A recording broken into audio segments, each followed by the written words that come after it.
So you can wake up in the morning and some fear shows up. Now, when you're fully awake, that won't happen anymore. That's the meaning of being fully awake. But if you're quite awake, it may happen, and you'll greet it because you recognize it as this call to the heart. So what better could happen to you in the morning? But a little fear and this evoking of the heart, and the heart gets stimulated by it. You see, the heart needs to have a place to put its love, because it's got all the love in the world in it, literally. But it needs to have some place to put it. And that could be any place in your being, it could be a whole being, but we usually aren't that aware of it, so we need a little friction point. And we can then bring that love right into it. It's just like in a relationship. You're in a relationship, that's a place where you can put your love. And that could be with the checkout girl at the supermarket. It could be anywhere. But it's more intimately, it's inside of us. And we forget that. And indeed, we do the opposite. We have a feeling like fear or any negative emotion, and we react to it like it's a threat or an enemy. And we go into fight or flight. Or we complain. Or we indulge. None of those can work. So, wake up, there's a little bit of fear. Fabulous. Now, if the fear is a little stronger and you're not quite that awake to this occurrence, then at first you may get scared by the fear. See, that's a double process. You have the fear and then you get scared that you have the fear, right?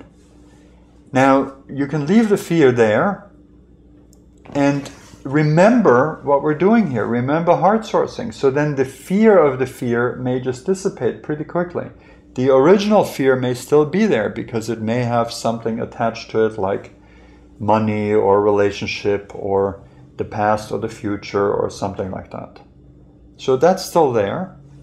And then just find your heart and pour that nurturing into it. Because you recognize that this is not a threat or an enemy. I keep having to repeat this because we're so deeply subscribed to that. This is reptilian brain. We've done this for millions of years. It's like this animal reaction, reactiveness. And of course the fight or flight reflex has a wonderful function. It keeps us alive and there's some real external danger. But it's not able to distinguish between an actual external danger and a feeling that arises from inside. So we have the feeling arises and we have the same kinds of reactions that we have to a cave bear running at us, or a saber-toothed tiger, or a car. So we need to keep educating the brain and keep telling it. I mean, I invite you to do this very consciously. Tell the brain, this is not a threat or an enemy, and especially at the moment when you're tightening up. It is what? A part of me that needs help. And with that, an entirely different spectrum of behavior becomes available. Because if it's a part of you that needs help, you know what to do now. So sometimes what happens is that you have some kind of symptom and it'll just stay there.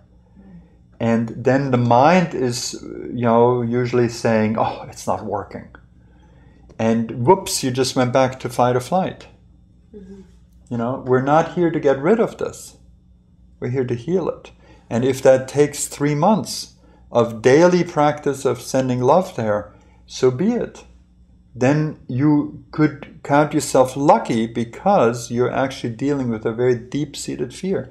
In your case, I think it's likely that the fear in the throat will come back because it's an old pattern, And if every time it dissolves so quickly, great, just keep doing it.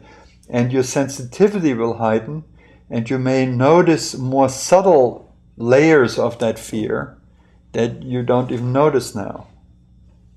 And you'll also notice very deeply when it's really clear. Another option is that you have one spot like in the throat, or could be anywhere at first, and you send the heart essence in it, and this dissolves, and then in the stillness you become aware that there's some other area in the body where you have a sensation. So the fear could morph from a tension in the throat to the knot in the stomach, to the shoulders, to the toes, to anywhere, really. You just keep going with that. The body will take you just where it needs you to focus. It's a great wisdom in the body. The body can heal itself if you just assist it a little bit.